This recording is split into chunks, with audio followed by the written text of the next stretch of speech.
continue on with the tulip, which is the theme kind of that we learned last week. The tulip is legs apart, and you can do it a couple ways. Last week we learned legs on the arms, and this week we're going to learn it where it's hips on the pole. So if you can do a cradle, you're already halfway there. The rest is just arm placement. So get yourself into a cradle, bringing your legs up, and then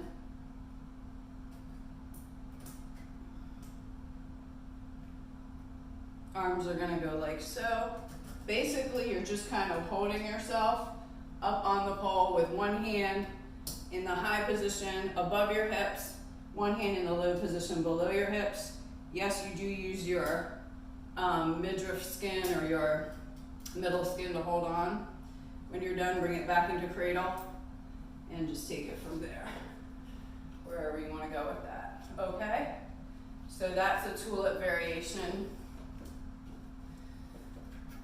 Cradle, hold,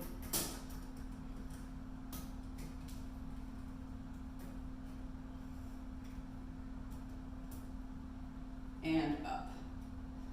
All right. Other side real quick. Again, from the cradle, bring it in, lean it down so you're sideways, and bring the legs up into that straddle.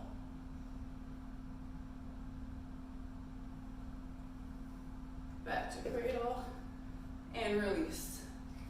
All right, safe and happy pulling.